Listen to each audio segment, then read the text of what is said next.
c'est que dans tout ce qu'on fait, okay, dans tout ce qu'on fait, même que ce soit à l'école, que ce soit je sais pas, au boulot, surtout dans le côté du marketing relationnel, on a tendance à voir certaines personnes tirer leur épingle du jeu, aller vraiment chercher ce qu'ils méritent, à changer, transformer leur vie avec la même opportunité sur le même territoire, tandis que d'autres échouent, tandis que d'autres n'arrivent pas à décoller leur business. Alors, la plupart du temps, c'est à tort qu'on accuse le système lui-même, c'est à tort qu'on accuse le business lui-même. En réalité, on ne se met pas nous-mêmes en doute, on ne se met pas nous-mêmes en question. Parce que vous avez le même business, c'est la même société, c'est le même service, c'est le même plan marketing, ok? Ce sont les mêmes plans de récompense, ok? Et vous êtes sur le même territoire ivoirien.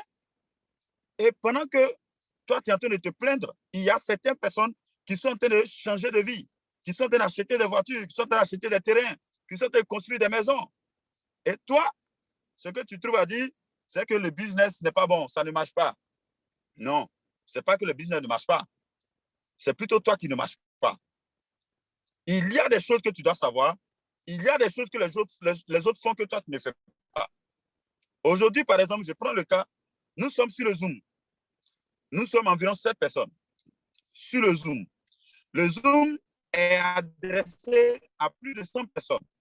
Mais il y a 7 personnes qui sont connectées, qui sont sur une formation. Mais demain, quand les résultats vont sortir, les gens diront quoi? Les gens diront non, il a de la chance. Non, il a de la chance, il sait parler. C'est parce qu'il est éloquent. C'est parce que c'est un bon parleur. Non, c'est chacun de nous à notre niveau. C'est nous la seule variable. Parce que nous avons tous le même business, le même service, le même plan de marketing, le même territoire, la même psychologie ivoirienne, les mêmes paradigmes des Ivoiriens. On est confrontés, nous tous, à tout cela. Maintenant, si celui-là, il a des résultats, que toi, tu n'as pas de résultats, le problème, c'est qui? C'est toi-même. Donc, c'est à toi de devenir la solution. La solution ne viendra pas ailleurs. C'est toi qui dois devenir la solution de ce problème en changeant de mentalité, en changeant d'attitude. Parce que Jim Rohn l'a dit, le succès est quelque chose qu'on attire à soi par la personne qu'on devient. Donc, si les autres ont des succès que toi, tu n'as pas de succès, je suis vraiment d'avis que c'est toi la solution et c'est toi aussi le problème. Dès que tu as compris ça, tu vas essayer de toi-même te mettre en cause et pousser tes réflexions. Qu'est-ce qui ne marche pas chez toi? Qu'est-ce que tu dois faire que tu ne fais pas? Qu'est-ce que tu ne dois pas faire, mais que tu fais? Ce sont des choses comme ça que chacun de nous doit essayer de réfléchir là-dessus pour trouver la bonne position à adopter, la bonne attitude à adopter pour pouvoir réussir son business. Donc, c'est qui fait que certaines personnes échouent effectivement dans le business, c'est qu'ils n'ont pas de véritable engagement pour une véritable raison. Ils n'ont pas un véritable pourquoi, véritable, ok, mais ils ont plutôt un semblant d'envie. Ils ont plutôt un semblant d'envie. Quand tu démarres le business, ils le démarrent avec un semblant d'envie. Je vais essayer. Or, on dit essayer, c'est à moitié échoué. Tu le démarres un tel business avec une telle potentialité, mais que tu le démarres avec une attitude d'essayer, mais tu vas laisser ça en cours de route. Il faut que tu saches que ce business est un moteur, c'est un véhicule, c'est un outil qui est dans ta main et qui peut te permettre de réaliser tout ce que tu as en tête comme rêve. Mais pour cela, tu dois avoir un véritable rêve, une véritable raison de saisir cette opportunité et d'aller changer ta vie. L'opportunité en elle-même doit être perçue par toi comme étant le véhicule idéal par rapport à un rêve qui te tient tellement à cœur qu'aucune autre opportunité autour de toi, aucun autre moyen autour de toi ne t'a permis de réaliser ce rêve. Donc, tu sais, et dans ton âme et conscience, tu sais que rien de tout ce que tu as essayé jusque-là ne t'a permis de réaliser ce rêve-là. Ça peut être ton salaire, ça peut être ton emploi, ça peut être un petit business que tu as mis au quartier, mais tu traînes ce business depuis des années et cela n'a pas impacté réellement ta vie. Alors, quand une telle opportunité t'est présentée, tu dois chercher, avant de démarrer cette opportunité-là, tu dois chercher une véritable raison qui va te permettre de pouvoir bien démarrer cette opportunité et de bien la prendre afin de réaliser ce rêve qui te tient vraiment à cœur et que rien d'autre ne t'a permis de réaliser ce rêve. C'est très important. Donc, la plupart des gens qui échouent et qui abandonnent en cours de route, ils n'ont pas un véritable pourquoi. C'est plutôt un semblant d'avis qu'ils ont. Et ça, si vous êtes dans cette situation-là, je vous assure que vous devez prendre une pause et réfléchir réellement. Qu'est-ce qui vous tient à cœur? Quel est ce rêve qui vous tient à cœur et que vous devez vraiment appuyer ce business sérieusement pour aller réaliser ce rêve? Vous devez avoir un véritable rêve, une véritable raison de tout faire pour vraiment déployer ce business autour de vous. Ça, c'est le premier point. Le deuxième point, c'est qu'ils n'ont pas de grands rêves. Même quand ils ont un rêve, le rêve n'est pas suffisant. Il est un petit rêve. Le rêve doit être grand. Parce que si le rêve n'est pas grand, tu vas substituer ce business par ton salaire. Si ton rêve est juste de payer ton loyer, ou bien de déménager dans un appartement de 3 pièces, pendant que tu es dans un appartement de 2 pièces, si ton rêve est juste ça, et de continuer à payer encore des loyers, ce business n'est pas vraiment un business qui va t'impacter en fait. Ce n'est pas un business qui va vraiment t'éblouir. Ce n'est pas un business vraiment qui va t'intéresser, qui va t'exciter. Parce que ton rêve est très petit et un salaire peut te permettre de le réaliser, tu vois. Ce que tu dois chercher à faire, c'est un rêve qui va au-delà de ton salaire. Un rêve qui va au-delà des petits business que tu fais au quartier. Il doit être grand, ce rêve-là. Donc, la plupart de ceux qui échouent ou qui ne réussissent pas dans le business de marketing relationnel surtout, c'est parce que ces personnes-là n'ont pas de grands rêves. Parce que c'est parce que tu as de grands rêves que lorsque quelqu'un va venir te dire non, il faut laisser Omega Pro, oh, c'est le business, tu as fait ton argent, c'est le business, tu as fait ceci, cela. Pendant que la personne te dit ça, tu lui dis, ben, écoute, moi, je vais construire une duplex d'ici 2 ans. Quel autre business tu peux me proposer qui va me permettre de réaliser ce rêve? Tu vas voir que ton volet de rêve là ne va pas pouvoir te placer un mot. Parce que ton rêve, il est grand. Mais quand ton rêve, il est petit, les volets de rêve vont facilement te décourager par rapport à ton business. C'est très important d'avoir de grands rêves. Ayez de grands rêves. Parce que si tu vises la lune et que tu n'as pas pu atteindre la lune, tu peux tomber au moins sur les étoiles. Mais il est important d'avoir de grands rêves. Troisième chose, ils ne vident pas les tasses. Le leader Yaoundé en parlait tout à l'heure. Il y a des gens, eux, dans leur esprit, ils n'ont rien à prendre de qui que ce soit. Eux, ils savent tout. Ils ont peut-être un master, ils ont ceci, ils ont cela. Et quand ils viennent dans un business du marketing relationnel, avec un meilleur service comme Omega Pro, au lieu de vider les tasses, de se dire quoi, nous sommes dans une nouvelle industrie et que je peux ne pas connaître tous les outils, toutes les stratégies qui entourent ce business ou cette industrie pour pouvoir réussir, alors je fais comme si je ne sais rien.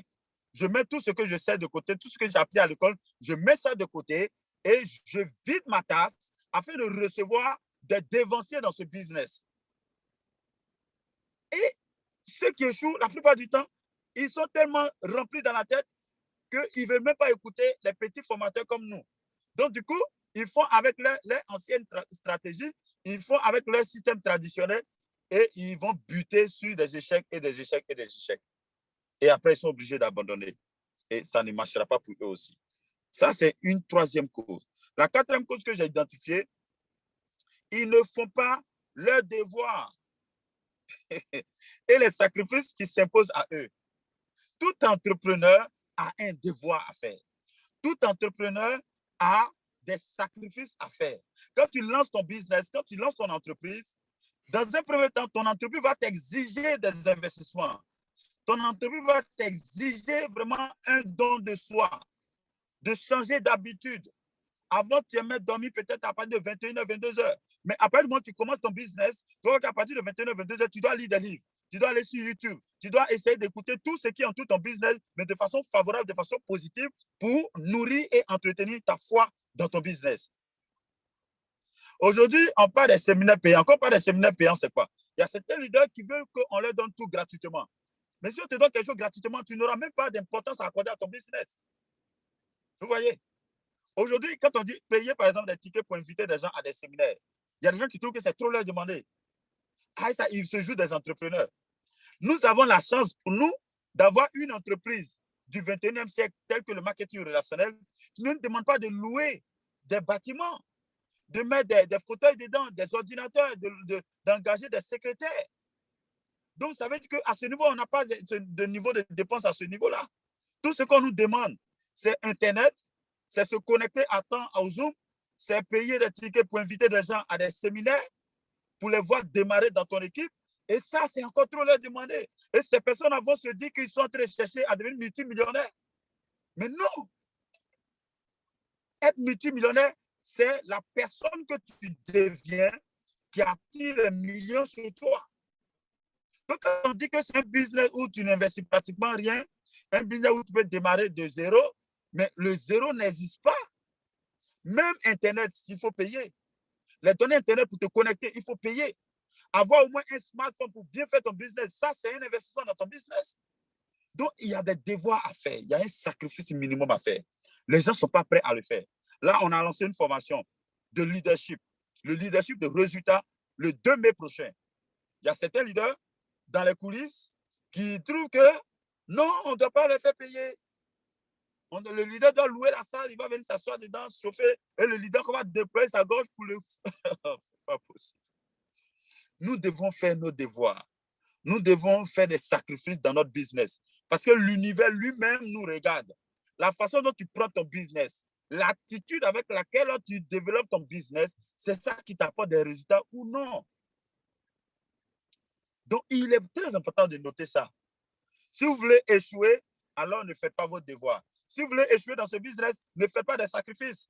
Oui, mais si vous voulez vraiment réussir, soyez prêts à faire des devoirs. Soyez prêts à faire des sacrifices. Les devoirs aussi, c'est quoi? On dit invité. Dis-moi que tu es disponible ce soir à partir de 20h. Tu vas halluciner. Je t'envoie un lien Zoom. Ça, c'est un devoir. On te donne l'exercice. Ton leader te dit, prends le téléphone et appelle. Mais le gars, il a peur d'appeler ce monsieur-là.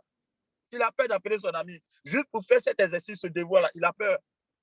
Il va te faire quoi? Il va te dire, je ne suis pas disponible, c'est tout. Ou bien il va te dire, oui, je suis disponible, c'est tout. Il y a deux éventualités. Soit oui, il est disponible, soit il n'est pas disponible. Et alors? Fais ton devoir. 5e cause, il manque de patience. Les gens manquent de patience. Tu peux être en train de faire ton business et tu as l'impression que tout est bloqué, ça ne va plus. Tout entrepreneur rencontre ça. Ça ne va plus, oui. Tu peux sentir que ça ne va plus, mais l'abandon ne doit pas faire partie de tes options. Une pause, oui. Un recul, oui. Une réflexion, oui. Mais l'abandon, non. Il faut être patient. Si tu sens qu'autour de toi, ton relationnel direct ne croit plus en toi, n'a pas confiance en toi, mais crée un nouveau relationnel. Nous avons des milliards d'habitants sur la Terre. Mais fais des nouvelles connaissances, ajoute de nouveaux noms sur ta liste de contacts et entretiens ces personnes-là, peut-être pour les 3 mois prochains où tu vas les inviter dans un séminaire. Mais tu ne dois pas rester bloqué au point de dire non, je prends mon répertoire, je ne sais plus qui inviter. Non, un professionnel du marketing relationnel ajoute au moins 2 nouvelles connaissances sur sa liste de contacts chaque jour. Il fait exprès sciemment de faire de nouvelles connaissances. Pour cela, il se joue les intéressants, il est ouvert, il est sympathique, il est attentionné, il est aimable, il aide les autres. Le gars a fait tomber son stylo, tu soulèves, tu lui donnes. La dame a besoin de traverser, tu l'aides à traverser. Vous voyez, c'est en faisant ces petits gestes-là que vous allez vous créer des amis. Et ces amis-là, d'ici 1 mois, 2 mois, vous allez pouvoir les inviter à un Zoom. Donc, soyez patients. Les gens souvent surestiment le court terme et sous-estiment le long terme. Toutes les bonnes choses se construisent avec le temps.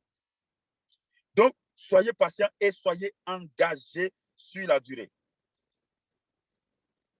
OK? 6e chose, raison, les gars manquent d'autodiscipline. En tant qu'entrepreneur, auto-entrepreneur, en tant que ton propre patron, toi-même, personne ne va te dire de faire quoi que ce soit. Personne ne va t'appeler pour dire pourquoi tu n'as pas été là. Il n'est pas ton patron. Tu es ton propre patron. C'est pourquoi les gens échouent. À partir du moment où on leur donne d'être eux-mêmes leurs propres patrons, de s'organiser, de se planifier l'emploi du temps et développer leur business correctement avec les 24 heures que Dieu leur donne, c'est là qu'ils vont échouer. Parce qu'ils ont tout le temps eu besoin d'un patron pour être productif. À l'école, le tuteur était là pour leur donner des devoirs. La maman était là, le père était là pour la chicotte et puis l'amener à étudier pour avoir les notes. Au travail, il a un patron qui va lui demander des rapports, des comptes. Mais dès qu'il est lui-même son propre patron, c'est là qu'il échoue parce qu'il manque d'autodiscipline. Il utilise mal son temps. Il utilise très, très mal son temps. Il se lève, il n'a aucune organisation, aucune planification. Toute la journée jusqu'au soir, il n'y a même pas dans son agenda ou dans son emploi du temps, à partir de 20 h, j'ai un Zoom. Ou bien à partir de telle heure, on a une formation. Rien de tout ça. Ça, c'est une des raisons pour lesquelles les gens échouent dans le business du marketing relationnel. Et surtout avec Omega Pro. Septième cause, manque de persévérance. Ils ne sont pas persévérants. Quand c'est chaud, un échec, 2 non, 3 non, 5 non, 10 non, le gars se dit que le 11e va dire non. Il préfère ne plus faire. Il préfère ne plus inviter. Non, persévère. C'est pourquoi je parle d'avoir le comportement ou les habitudes d'un planteur de café cacao. Un planteur de café cacao, lorsqu'il est devant sa forêt dense qu'il doit transformer en des hectares de café cacao, mais c'est la persévérance, c'est la vision du long terme, c'est l'engagement sur la durée. Ce sont les sacrifices, ce sont les devoirs qu'il se donne lui-même en ayant son regard bien fixé sur son objectif de 3 ans. Dans 3 ans, je vais recueillir dans cette plantation-là des tonnes et des tonnes et des tonnes de café cacao. J'aurai plein d'ouvriers qui vont rentrer dans cette plantation et qui vont cueillir les cabosses de café cacao. Mais ce sont des visionnaires, ces parents-là. Ce sont des endurants, ce sont des persévérants, ce sont des audacieux. Ce sont des gens qui font aujourd'hui notre fierté. Quand on dit que la Côte d'Ivoire est le premier producteur mondial de café cacao, on peut saluer ces braves paysans. Mais nous, quand on fait nos petits business, qui nous demandent d'être concentrés, d'être engagés pendant 12 mois, pendant 24 mois pour voir les résultats, à peine 3 mois, à peine 6 mois, et on jette la daba, on jette la machette et on préfère se réconforter dans la cabane. Il faut que ça cesse. Comment on peut réaliser de grandes choses dans notre vie avec des attitudes comme ça? Ça ne marchera pas. 8e cause, il manque de détermination. Bien entendu, si tu n'as pas ton pourquoi Adam, ton pourquoi s'il n'est pas Adam, bien entendu, tu n'auras pas de détermination. Tu ne seras pas déterminé, auto-motivé. Regarde ton pourquoi Adam.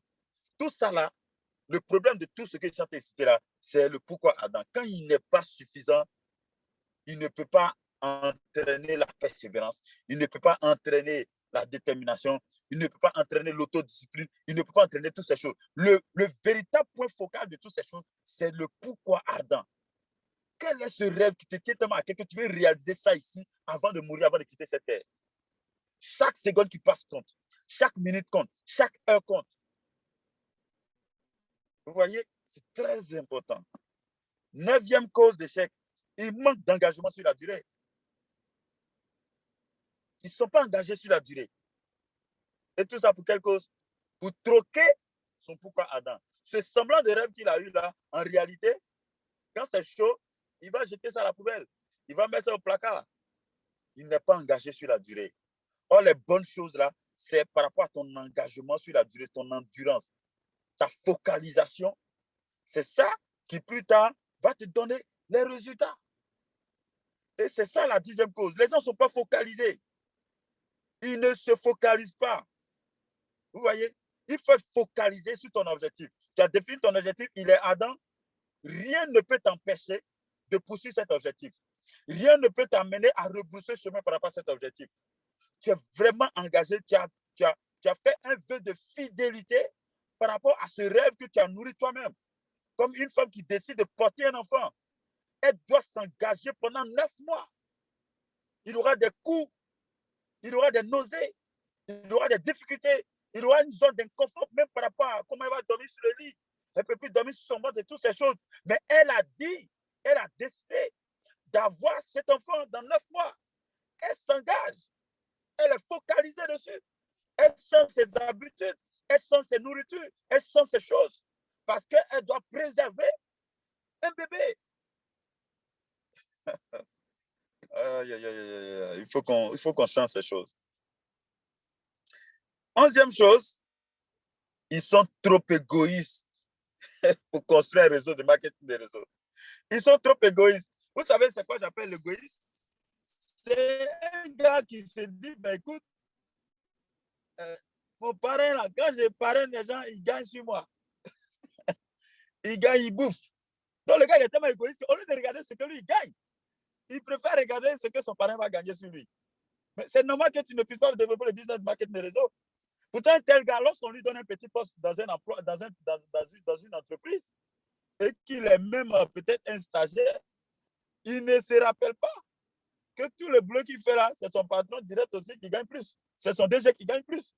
Parce que quand on prend une entreprise, quand on prend la structure d'une entreprise, le PDG, il est en haut, les directeurs, les chefs de direction et toutes ces choses, ils sont là.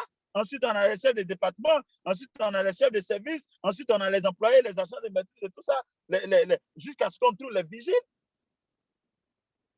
Mais qui sont ceux qui font le boulot? C'est ceux qui sont sur la base de la pyramide. Ce sont les employés. C'est eux qui font le boulot. Les autres responsables, les autres chefs, ils ne font que demander des rapports, ils ne font que piloter, ils ne font que donner des objectifs, ils ne font que contrôler les tâches. Vous voyez? Mais le gars, quand il vient dans le business de marketing de réseau, au lieu de regarder ce qu'il va construire dans ce business, au lieu de regarder le monde qui est devant lui, qui peut parrainer dans son équipe, et lui aussi se voit demain à la tête d'une équipe de près de 2000, 3000 personnes, il préfère plutôt penser à ce que son parrain va gagner sur lui. Voilà pourquoi il ne peut rien faire dans son business. Alors que quand tu te connais dans ton business, si tu remarques bien, la seule chose que tu vois, c'est toi et tes downlines. C'est toi et tout le réseau en bas. C'est ça que tu vois. Ça veut dire que c'est là que tu dois te concentrer. C'est là ta responsabilité. Ton leader, il n'est que ton mentor. Il n'est que ton coach. Il t'accompagne. Il ne fait pas le business à ta place. Il ne fait pas le business pour toi, mais il le fait avec toi. Quand tu as besoin de lui, il est là. Quand tu le sollicites, il est là. D'accord? Il a été là avant toi. Il a essuyé des échecs avant toi. Il a rencontré des difficultés avant toi. Il est outillé pour t'accompagner. Alors, ce rôle de leadership-là, ce n'est pas en vain. Sinon, il va t'abandonner. Mais il t'accompagne parce que tu fais partie de son équipe, de son organisation et que ton succès l'intéresse. Parce que tu réussis, lui, il réussit. Donc, au lieu de voir ce que lui gagne, regarde ce que ensemble vous pouvez gagner en travaillant main dans la main dans une seule vision. C'est cela qu'il s'agit. Deuxième chose, ils perçoivent très mal le marketing relationnel la plupart du temps, ceux qui échouent dans les business. Ils perçoivent très mal le marketing de réseau. Ils ne comprennent pas que le marketing de réseau est l'entreprise du 21e siècle, selon Robert Kiyosaki. Et pourquoi?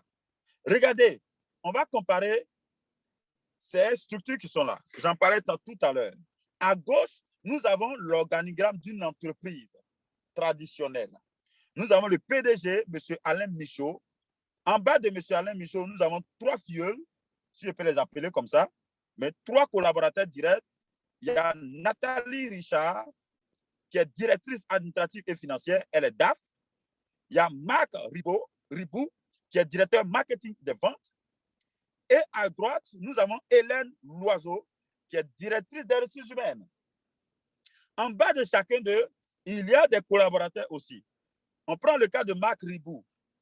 En bas, il a une assistante marketing qui s'appelle Manon Herbert.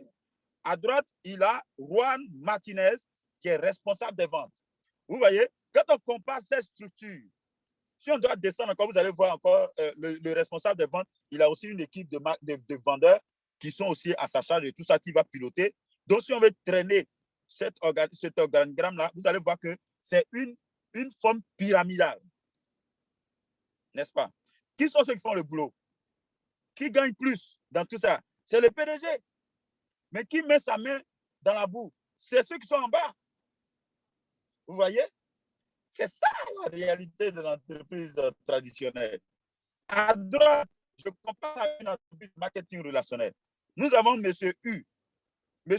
U, qui est tout à fait au sommet. Ce qu'on doit savoir, c'est que M. U n'arrive pas au sommet par hasard.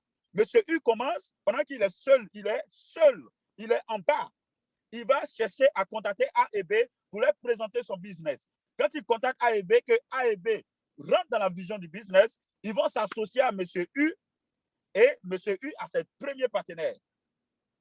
Ensuite, A aussi va contacter C et E, B va contacter D et F, et ainsi de suite. Le réseau marketing commence à se mettre en place. Donc, ça va prendre la structure d'une entreprise traditionnelle également.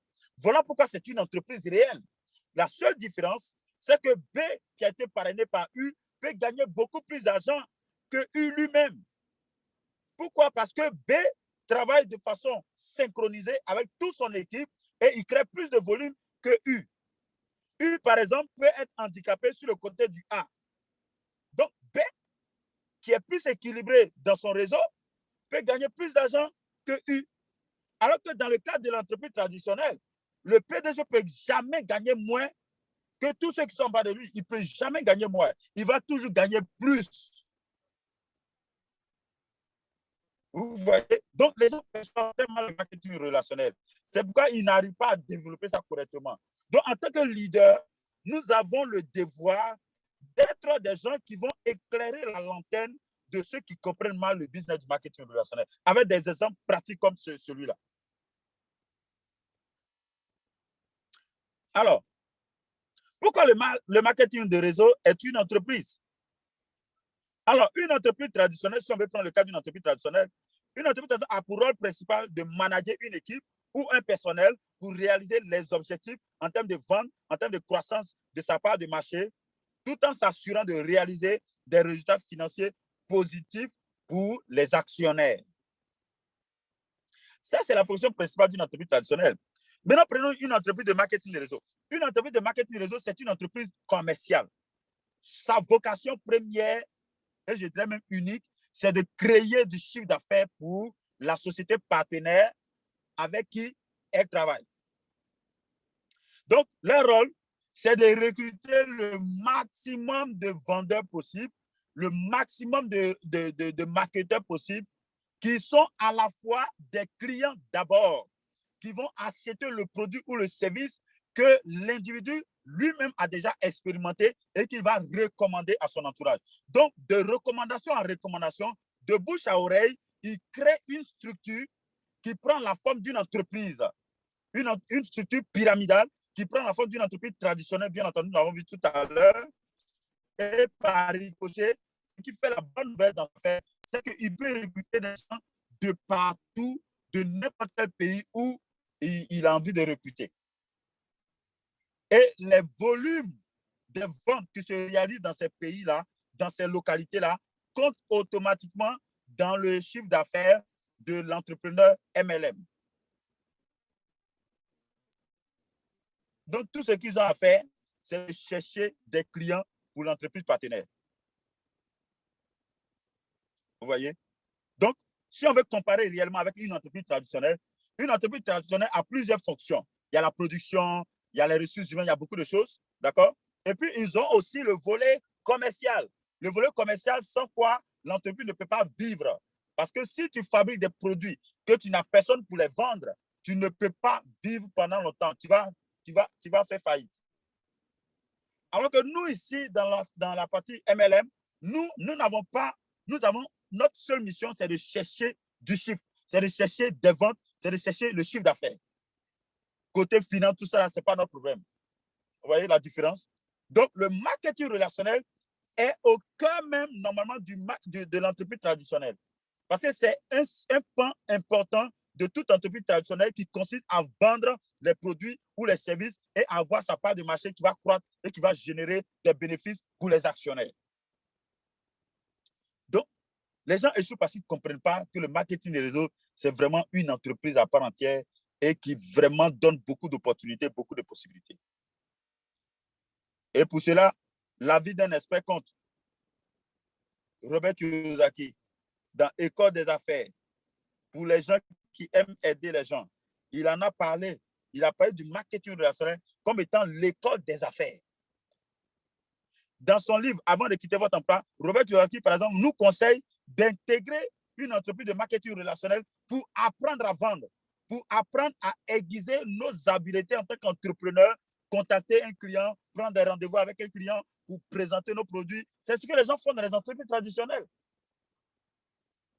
Donc, avant de quitter ton emploi ou pour lancer ton entreprise traditionnelle, il est important de garder ton emploi dans un premier temps et d'intégrer une société de marketing relationnel qui a de bons produits ou un bon service tel qu'Omega Pro et de t'exercer, de faire tes devoirs, d'apprendre ce qui est intéressant avec le marketing relationnel, c'est que pendant que tu apprends, tu gagnes de l'argent.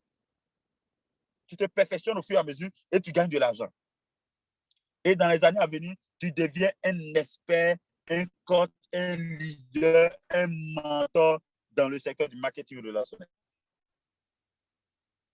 Aujourd'hui, c'est quand on parle de Eric Worre. Eric Worre a commencé comme chacun de nous. Aujourd'hui, c'est un expert dans l'industrie du marketing relationnel.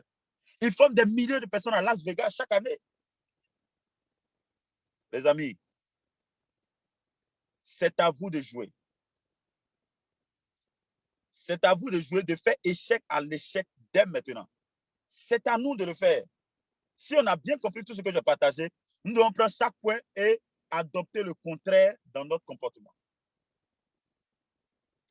Voilà, c'était sur ce mot-là que je voulais vous entretenir ce soir. Je vous remercie.